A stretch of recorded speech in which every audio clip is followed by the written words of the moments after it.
कि आगे चले बहुर रघुराई, आगे चले बहुर रघुराई, आगे चले बहुर रघुराई, आगे चले बहुर रघुराई,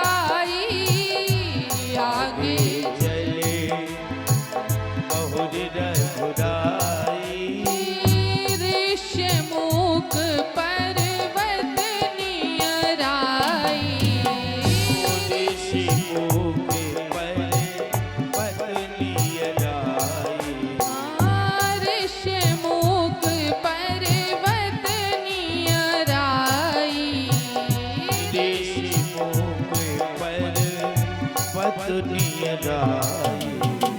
आगे चले बहुरी रघुराई। अब आगे राम जी लक्ष्मण जी बढ़े। जैसे ही आगे राम जी और लक्ष्मण जी बढ़े तब ऋष्यमुख पर्वत आया। जैसे ऋष्यमुख पर्वत के नीचे आए राम जी और लक्ष्मण जी, तब उन्होंने कहा कि लक्ष्मण, ऋष्यमुख पर्वत तो यही है और माता शबरी ने कहा था कि यहीं पर आपको सुग्रीव जी मिलेंगे, लेकिन यहाँ कहीं दिखाई तो नहीं दे रहे सुग्रीव जी। हम तो लगता है इसी पर्वत के निकट आ गए हैं। लक्ष्मण जी ने कहा हाँ भैया, दिखाई तो नहीं दे रहे सुग्रीव जी। तब सुग्रीव जी कहाँ पर हैं? ऋष्यमुख पर्वत के ऊपर बैठे हुए हैं और अपने अकेले नहीं बैठे हुए हैं। किसके साथ बैठे हैं? हाँ, तहरह सचिव सहित सुग्रीवा, तहरह सचिव सहित सुग्रीवा, तहरह सचिव सहित सुग्रीवा, तहरह सचिव सहित सुग्रीवा, आवत देखी अतुल बल सीवा, आवत देखी अतुल बल सीवा, आवत देखी अतुल बल सीवा, आवत देखी अतुल बल सीवा। सुग्रीव जी ऋष्यमुख पर्वत के ऊपर निवास करते और अकेले नहीं हैं। उन्होंने अपनी एक सचिव, सेना, मंत्री आदि की एक टुकड़ी बनाई हुई है।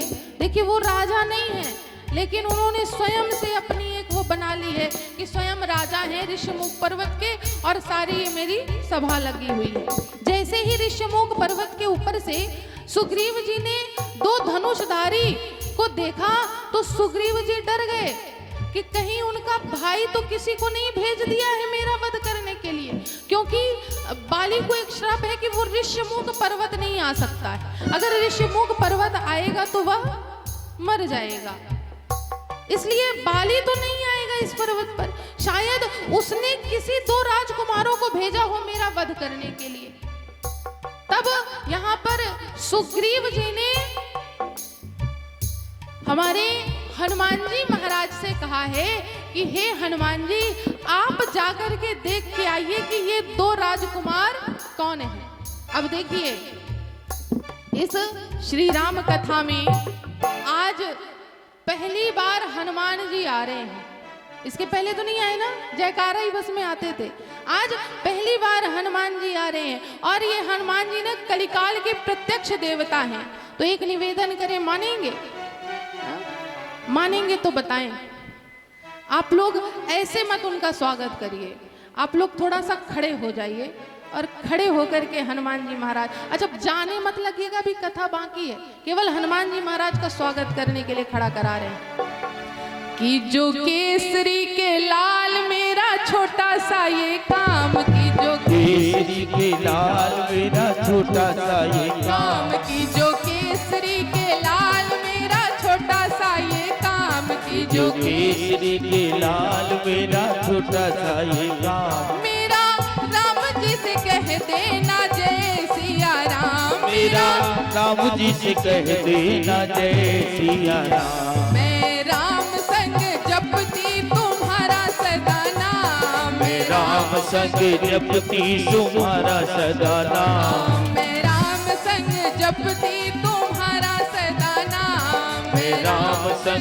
जपती तुम्हारा सदा नाम। मेरे राम जी से कह देना जय सिया राम। मेरी राम जी से कह देना जय सिया राम।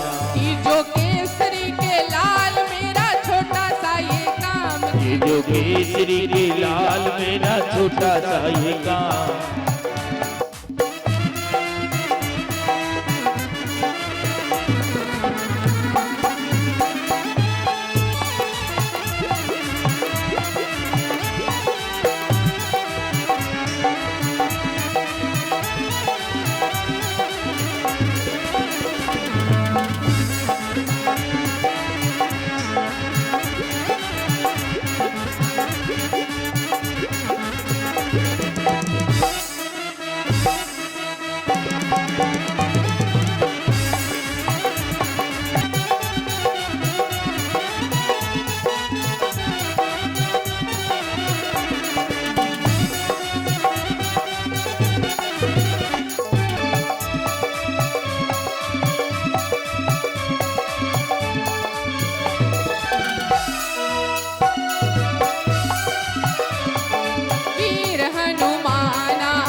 बलवाना वीर हनुमाना अति बलवाना। वीर हनुमाना यति बलवाना। राम नाम रसियो रे प्रभु मन बसियो रे। वीर हनुमाना यति बलवाना। राम नाम रसियो रे प्रभु मन बसियो रे।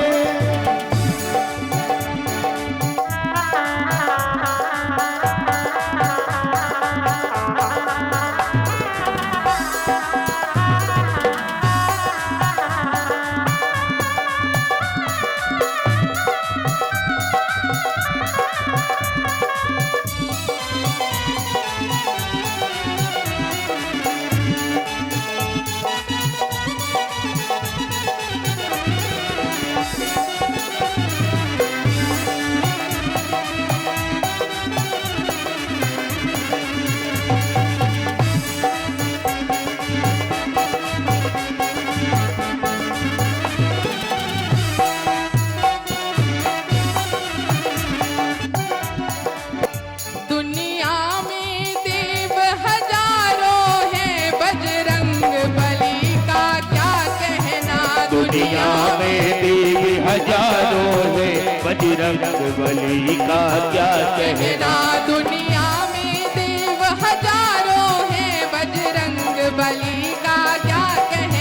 दुनिया में देव हजारों है बजरंग बली का क्या कहना। इनकी शक्ति का क्या कहना। इनकी भक्ति का क्या कहना। इनकी शक्ति का क्या कहना। इनकी भक्ति का क्या कहना। इनकी शक्ति का क्या कहना। इनकी भक्ति का क्या कहना। इनकी शक्ति का क्या कहना। इनकी भक्ति का क्या कहना। पूरे पूरे हाथ उठा के मीठी मीठी तालियों के साथ। दुनिया में देव हजारों है बजरंग बली का क्या कहना। दुनिया में देव हजारों है बजरंग बली का क्या कहना। दुनिया में देव हजारों है बजरंग बली का क्या कहना।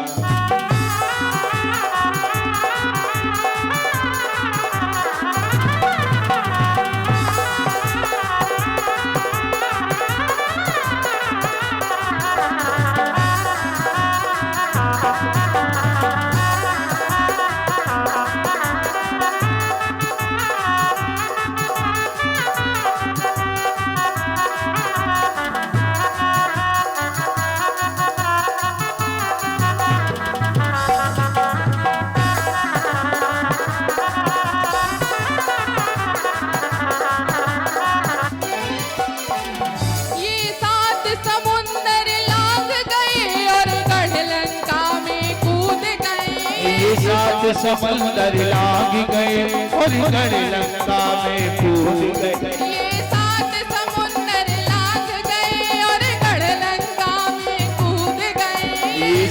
दुश्मन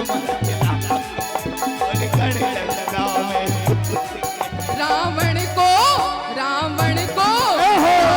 को डराना क्या कहना, लंका को जलाना क्या कहना, दुनिया में देवी हजारों है बजरंग बली का क्या दुनिया में देवी हजारों बजरंग बली का क्या कहना।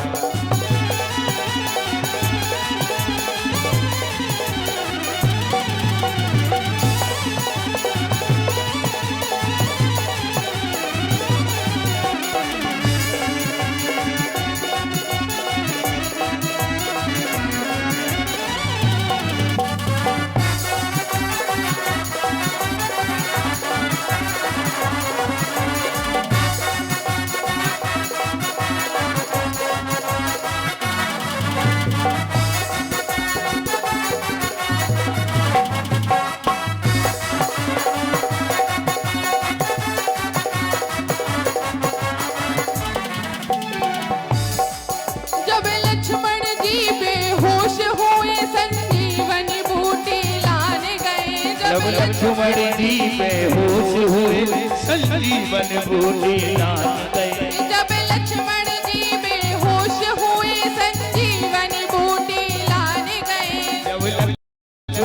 जी बेहोश हुए संजीवन बूटी लान गए। लक्ष्मण को जिलाना क्या कहना, पर्वत को उठाना क्या कहना, दुनिया में देवी हजारों है बजरंग बली का क्या कहना, दुनिया में देवी हजारों है बजरंग बली का क्या कहना।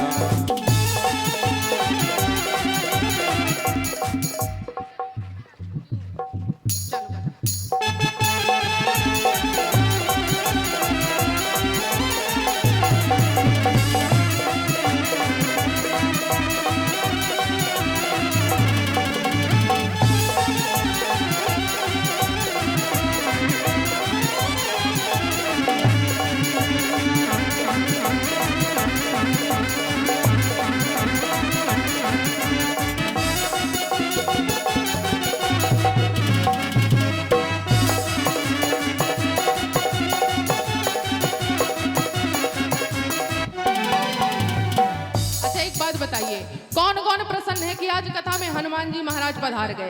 अब आज कल और परसों तीनों दिन की कथा में हनुमान जी महाराज रहेंगे। कौन कौन प्रसन्न है? पूरे पूरे हाथ उठा के मीठी मीठी तालियों के साथ। दुनिया में देव हजारों है बजरंग बली का क्या कहना, दुनिया में देवी हजारों है बजरंग बली का क्या कहना, दुनिया में देवी हजारों है बजरंग बली का क्या कहना, दुनिया में देवी हजारों है बजरंग बली का क्या कहना, दुनिया में देवी हजारों है बजरंग बली का क्या कहना। बोल दे श्री हनुमान जी महाराज की जय हो। अब कुछ आनंद आया है। अब आप लोग बैठ जाइए अपने अपने स्थान। आज तो हनुमान जी महाराज बड़े प्रसन्न हुए होंगे।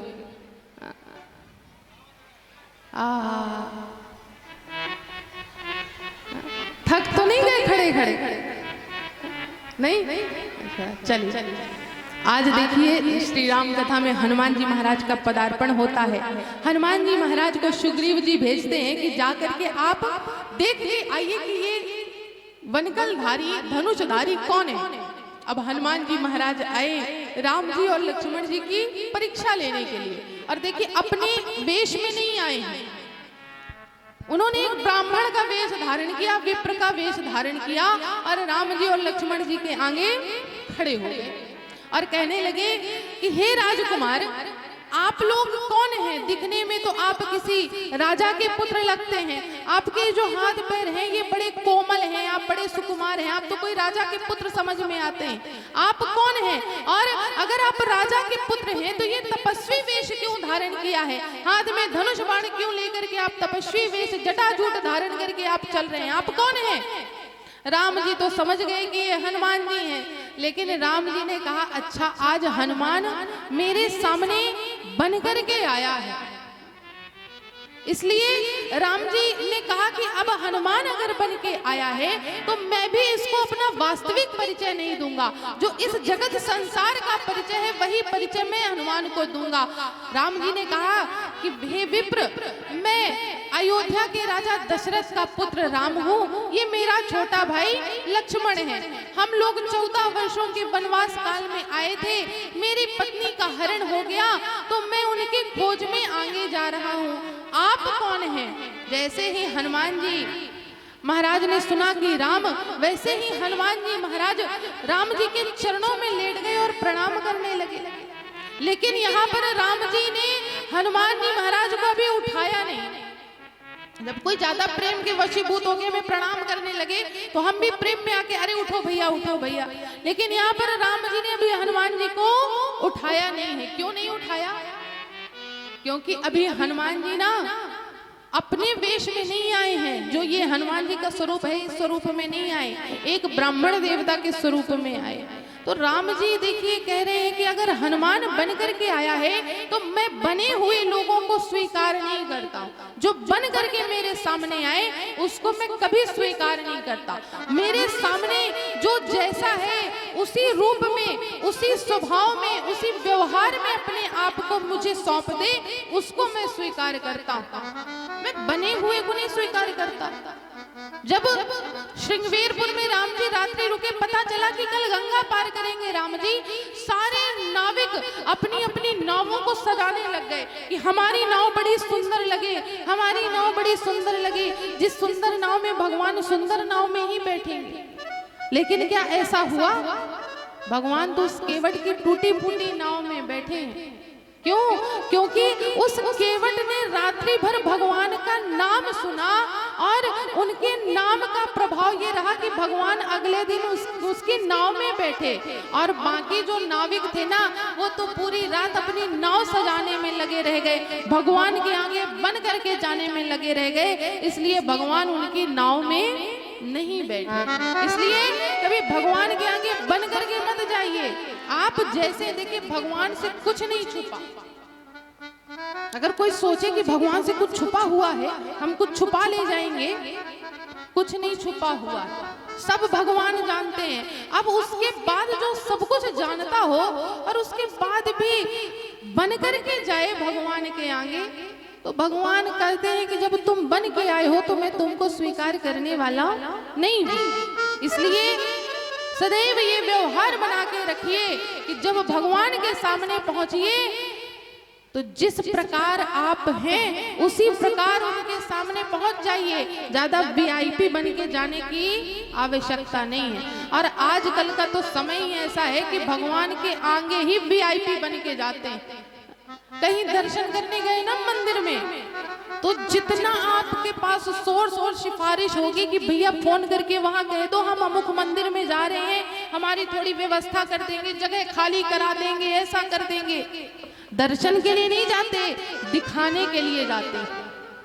और किसको दिखाने? भगवान को भी नहीं, लोगों को दिखाने के लिए कि जब लोग देखेंगे ना, अरे इसके साथ तो 4-4 बॉडीगार्ड चल रहे हैं, गनर चल रहे हैं, 10 लोग पीछे दौड़ रहे हैं, तो मेरा प्रभाव और पड़ेगा। लोग पूछेंगे ये कौन है, कहाँ का है, लोग मेरे बारे में जानना चाहेंगे। तो जितना हम वीआईपी हैं सब भगवान के मंदिर में ही जाके दिखाते हैं कि हम कितने बड़े वीआईपी हैं, तो उनकी प्रार्थना फिर भगवान स्वीकार नहीं करते। आप जैसे हैं, जिस तरह हैं, भगवान के सामने प्रयास करिए कि सबसे छोटा बन करके जाइए, कि आप ऐसे बन के जाइए कि आप कुछ नहीं हैं। उस सत्ता के आगे सत्य में हम आप कुछ नहीं हैं, ऐसा व्यवहार करिए, ऐसा बन करके जाइए। हनुमान जी महाराज देखिए यहाँ पर अभी विप्र का रूप धारण किया है, तो राम जी हनुमान जी को उठा नहीं रहे। हनुमान जी ने सोचा कि मेरे प्रभु मुझको उठा नहीं रहे हैं, पहचाना नहीं क्या? फिर हनुमान जी उठे और कहे धन्य प्रभु पाईनाथ प्रभु पाईनाथ प्रभु। फिर लेट गए, फिर राम जी ने नहीं उठाया। बाद में हनुमान जी ने ध्यान दिया कि अरे ये तो मैं अपने वेश में हूं ही नहीं, इसीलिए शायद मेरे नाथ मुझको उठा नहीं रहे हैं। तुरंत हनुमान जी महाराज अपने वेश में आए और राम जी सरकार को प्रणाम किया। उसी समय पर राम जी ने हनुमान जी को उठाया और हृदय से लगा लिया, गले से लगा लिया और हनुमान जी से कहा कि हनुमान तुम मेरे आगे बन के आए थे, मेरी परीक्षा लेने आए थे? कहे महाराज मुझको प्रभु मुझको क्षमा करिएगा, मैं अपने मन से नहीं आया था, मुझको सुग्रीव ने भेजा था। हनुमान जी ने सुग्रीव जी के बारे में बताया कि ऋषमुख पर्वत के ऊपर सुग्रीव जी निवास करते हैं, चलिए नाथ मैं आपको वहीं पर लेकर के चलता हूँ। राम जी ने कहा कि हनुमान हम बहुत थक गए हैं, एक काम करो तुम सुग्रीव को नीचे लेकर के आ जाओ। हनुमान जी ने कहा महाराज मैं ये नहीं कर सकता, मैं सुग्रीव को नीचे लाने में असमर्थ हूँ, आपको ही ऊपर चलना पड़ेगा। लक्ष्मण जी मुस्कुराने लगे, कहें वाह प्रभु बहुत अच्छा आपने मित्र अब ढूंढा है। ऐसा मित्र होना चाहिए कि स्वयं पर्वत पर विराजमान है और आपको बुला रहा है कि आप जाइए मिलने के लिए, वो नहीं आपसे मिलने के लिए आएगा। राम जी ने लक्ष्मण भैया से कहा कि भैया देखो काम तो अपना ही है, तो जाना भी हम ही को पड़ेगा। जब अपना कार्य सिद्ध होता है ना तो चाहे कुछ भी करना पड़ जाए व्यक्ति करता है।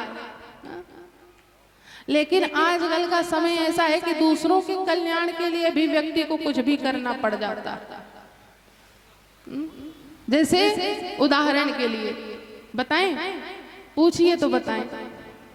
आजकल धर्म का कार्य कराने के लिए ना, कल्याण कराने के लिए संत को झुकना पड़ता है, संत को सब कुछ करना पड़ता है। यहाँ तक कि घर घर जाके भिक्षा भी मांगनी पड़ जाती है चंदा के रूप में।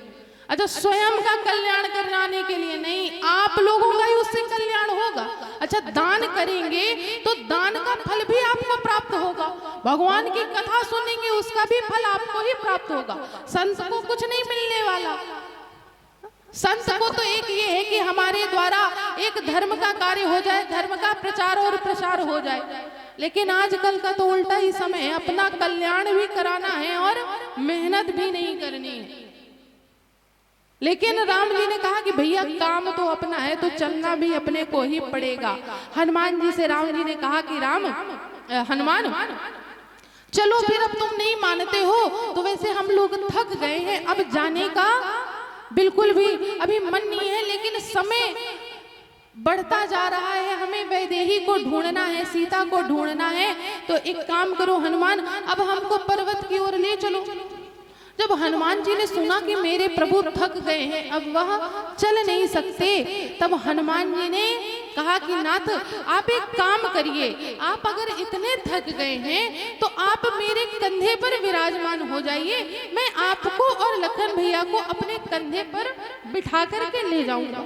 लक्ष्मण जी ने कहा प्रभु बंदर तो बड़ा बलवान है, हम दोनों को कंधे पर बैठाने की बात कर रहा है। तो लक्ष्मण जी ने कहा कि कंधे पर क्यों ले जाओगे, एक काम करो गोद में उठा करके ले जाओ।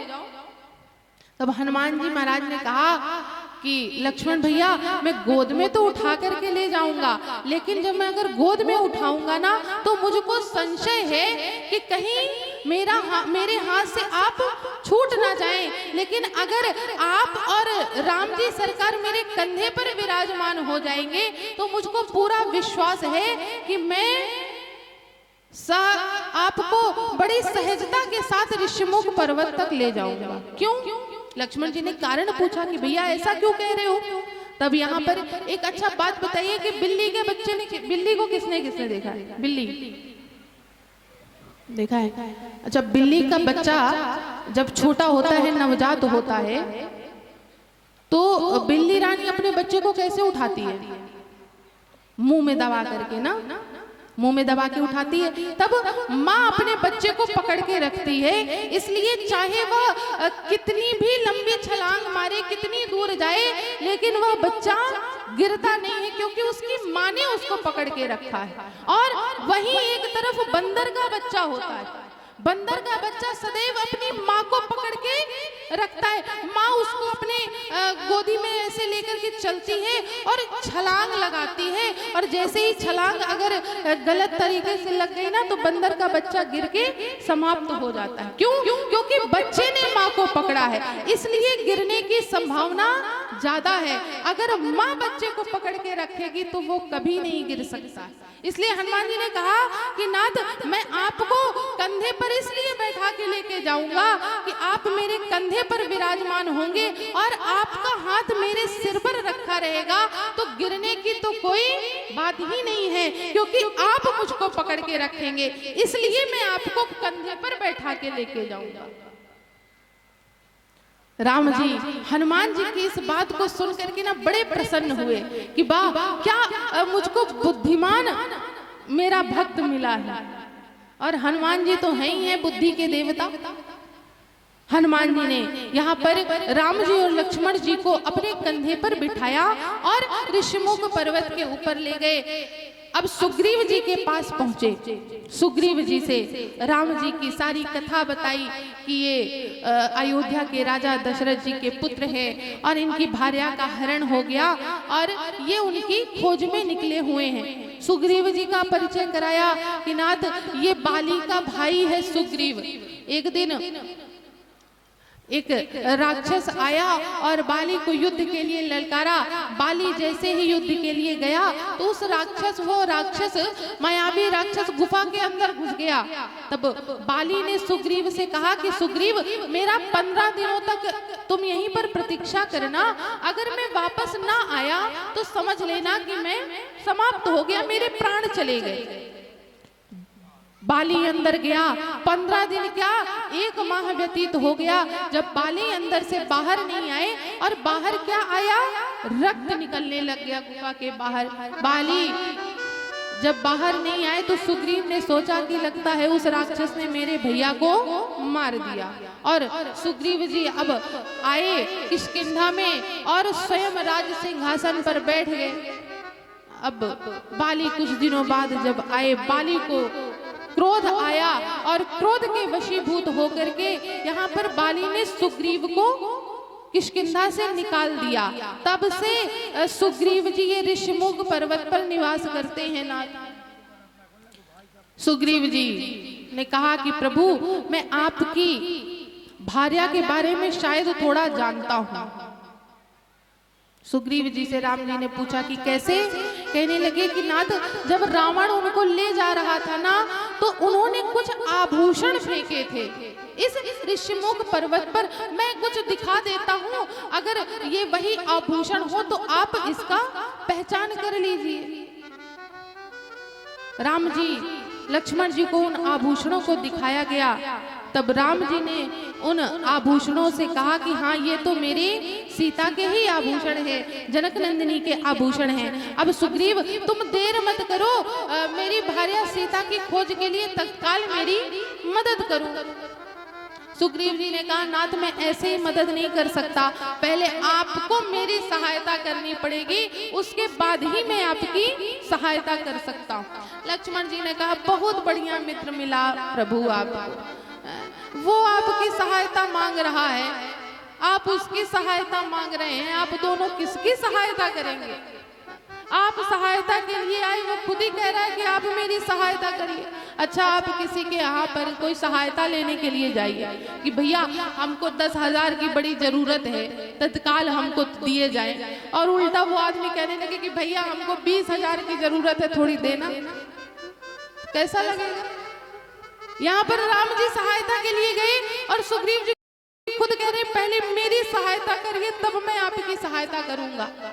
लक्ष्मण जी मुस्कुराने लग गए, कहने लगे कि प्रभु ऐसे मित्र की क्या आवश्यकता, इससे मित्रता करना कोई समझदारी का काम नहीं है। तब राम जी ने यहाँ पर कहा कि लक्ष्मण सुग्रीव से मित्रता करने के 3 कारण हैं। कोई एक कारण होता तो मैं ना करता, लेकिन 3 कारण हैं। पहला कारण माता शबरी ने कहा है कि आगे जाकर के आपकी सुग्रीव जी से मित्रता होगी, वही आपको आगे का मार्ग बताएंगे। ये पहला कारण है लक्ष्मण। दूसरा कारण स्वयं हनुमान जी। ये हनुमान जी कोई साधारण तो नहीं है, अगर हनुमान जी लेकर के हमको आए हैं सुग्रीव से मित्रता कराने के लिए तो अवश्य सुग्रीव से मित्रता करनी चाहिए।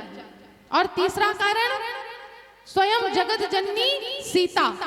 अगर 2 कारणों को चलो मैं ना मानता और सुग्रीव से मित्रता ना करता, लेकिन सीता ने भी इशारा किया है सुग्रीव से मित्रता करने के लिए, वरना इतने स्थानों से निकली सीता, क्या ऋषिमुख पर्वत ही मिला था उसको अपने आभूषण फेंकने के लिए। इसलिए लक्ष्मण, मेरे पास 3 कारण है सुग्रीव से मित्रता करने के लिए, इसलिए मैं मित्रता करने जा रहा हूं। लक्ष्मण जी ने कहा ठीक है प्रभु कर लीजिए, लेकिन मुझे तो नहीं लगता कि आपकी कोई सहायता कर पाएंगे। तब यहाँ पर सुग्रीव जी ने कहा कि नाथ, मैं आपकी तभी सहायता कर सकता हूँ जब आप मेरे भाई बाली का वध करेंगे। जब तक आप बाली का वध नहीं करेंगे मैं इस पर्वत से बाहर जा ही नहीं सकता, तो मैं आपकी सहायता क्या करूँगा। तब राम जी ने सुग्रीव जी से कहा कि ठीक है सुग्रीव, मैं तुम्हारी सहायता करूंगा, तुम जाकर के अपने भाई बाली को युद्ध के लिए ललकारो। सुग्रीव जी गए, बाली को युद्ध के लिए ललकारा, बाली युद्ध के लिए आया। अब सुग्रीव जी और बाली का युद्ध होने लगा। सुग्रीव जी पराक्रमी हो गए क्योंकि राम जी ने अपने बल को सुग्रीव जी के पास भेज दिया, तो सुग्रीव जी पराक्रमी हो गए। अब बाली को हराने लग गए। जब बाली को हराने लगे तो सुग्रीव जी ने सोचा, अरे बाप रे, मैं इतना बड़ा बलवान था, मुझको पता ही नहीं था, मैं इतना बड़ा बलवान था, मैं जानता ही नहीं था कि मैं इतना बड़ा बलवान हूँ। ये नहीं जान रहे सुग्रीव जी कि ये बल कहाँ से आया, ये राम जी के कारण आया। जैसे ही राम जी ने कहा अच्छा, सुग्रीव के अंदर अहंकार आ गया कि ये बल कहाँ से आया, तुरंत राम जी ने अपनी माया से उस बल को खींच लिया। जैसे ही बल को खींचा, बाली ने एक प्रहार किया सुग्रीव जी के ऊपर और सुग्रीव जी गिरते हुए चले आए भगवान के पास। कहने लगे, भगवान राम जी, आप मुझको मारने के लिए भेजे थे कि मरवाने के लिए भेजे थे? आपने तो कहा था कि तुम जाओ युद्ध के लिए ललकारो, मैं पीछे से मारूंगा बाली को। तब यहाँ पर राम जी ने कहा कि बाली, सुग्रीव, मेरी गलती नहीं है, तुम दोनों भाई एक समान लग रहे हो, इसलिए मैं पहचान नहीं पा रहा हूँ कि कौन बाली है और कौन सुग्रीव है। तब यहाँ पर राम जी ने सुग्रीव को माला पहनाई है, माला पहनाई। अब कहा, अब तुम जाओ और युद्ध करो। तब यहाँ पर बाली और सुग्रीव जी युद्ध करने लग गए। उसी समय पर वृक्ष की ओट पर श्री रघुनाथ जी ने बाण के प्रहार से बाली पर प्रहार कर दिया और बाली बाण के प्रहार से धरनी पर गिर गए। जैसे धरनी पर गिरे, उसी समय पर राम जी स्वयं बाली के सामने खड़े हो गए।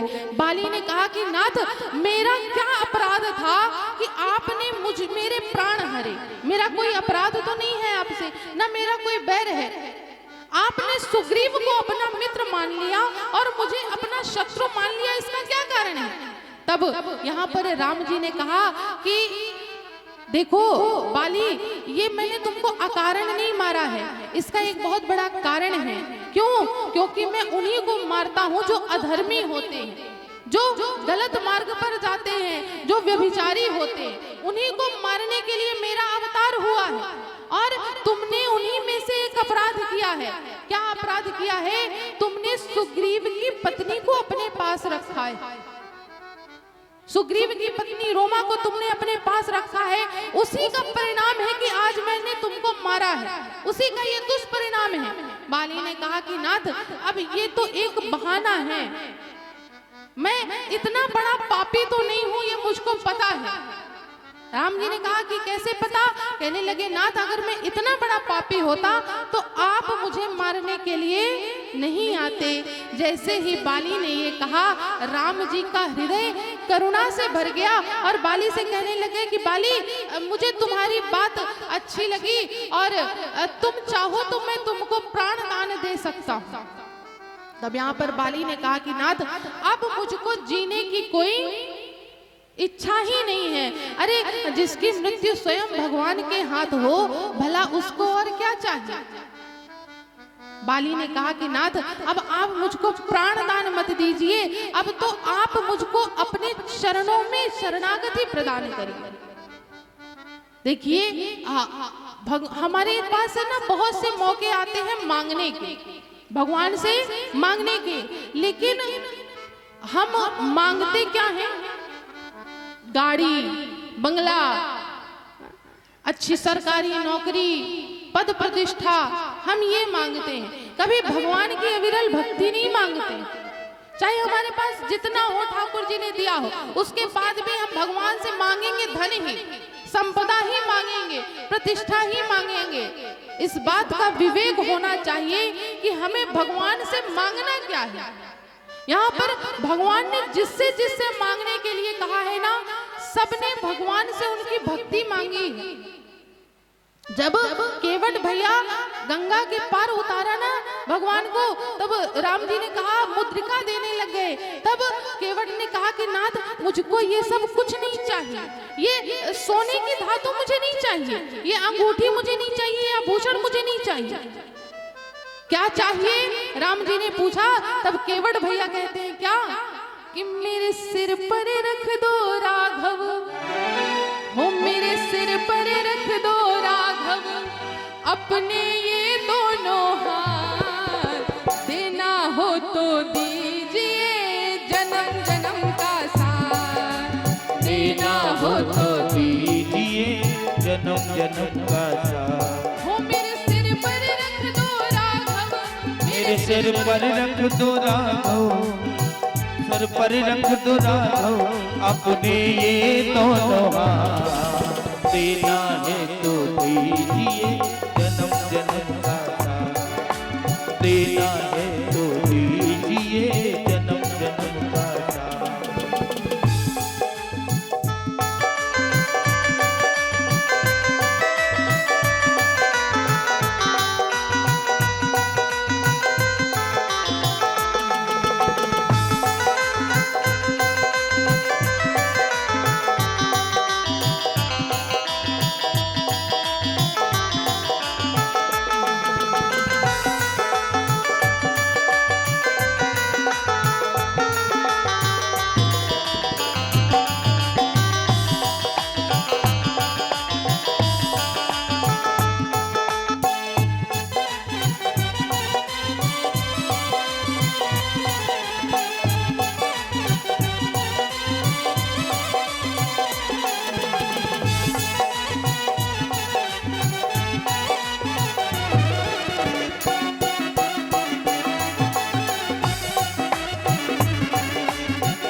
देने वाले राम प्रभु से धन और दौलत क्या मांगू।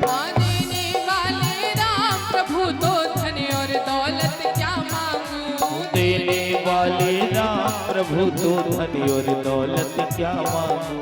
राम प्रभु से मांगू तो फिर नाम और इज्जत क्या मांगू।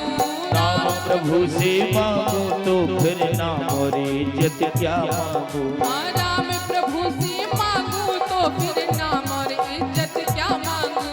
राम प्रभु से मांगू तो फिर नाम और इज्जत क्या मांगू। मेरे जीवन में अब कर दो, मेरे जीवन में अब कर दो तुम कृपा की बरसात। देना हो तो दीजिए जन्म जन्म का साथ। देना है तो दीजिए जन्म जन्म का साथ।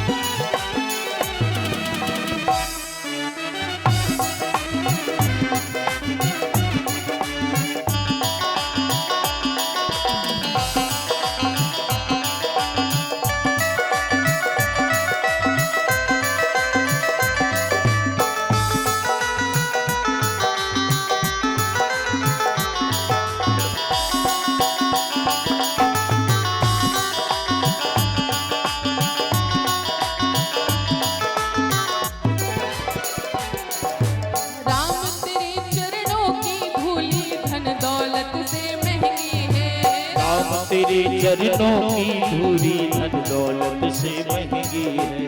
राम तेरे चरणों की धूली धन दौलत से महंगी है। ओ राम तेरे चरणों की धूली धन दौलत से महंगी है। एक नजर कृपा की राघव नाम इज्जत से महंगी है।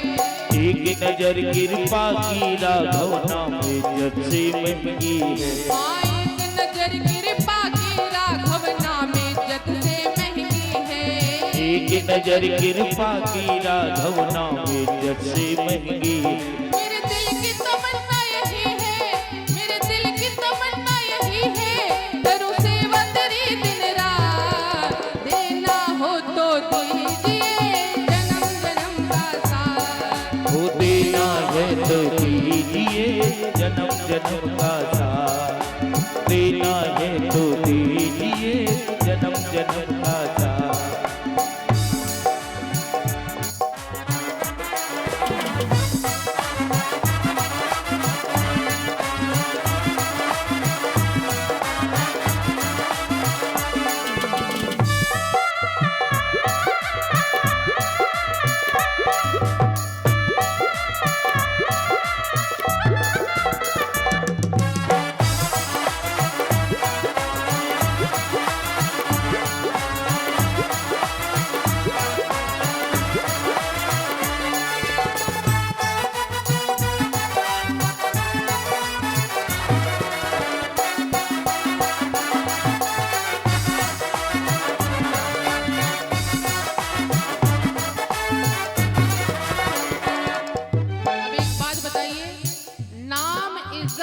संपदा किसको किसको चाहिए?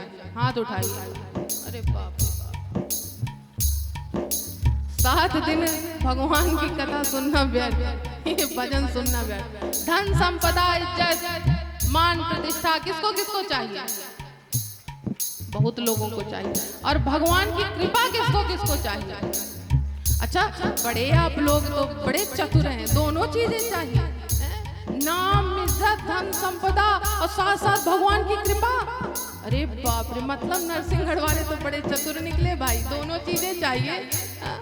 अगर भगवान की कृपा चाहिए और भगवान की ठाकुर जी की कृपा हो गई ना, तो धन संपदा सब कुछ आपको अपने आप प्राप्त होगा।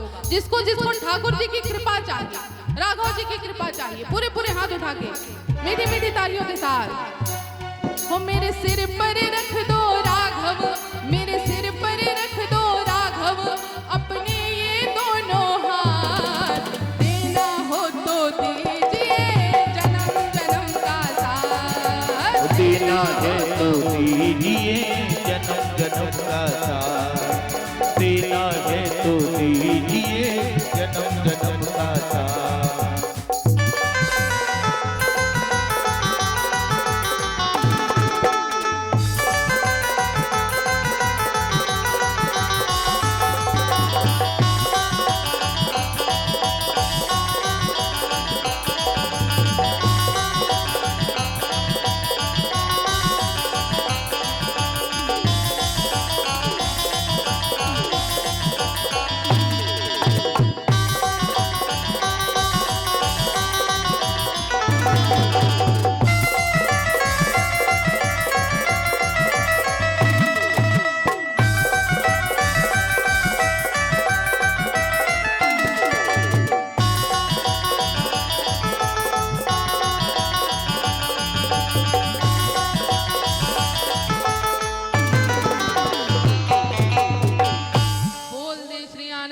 भगवान की जय।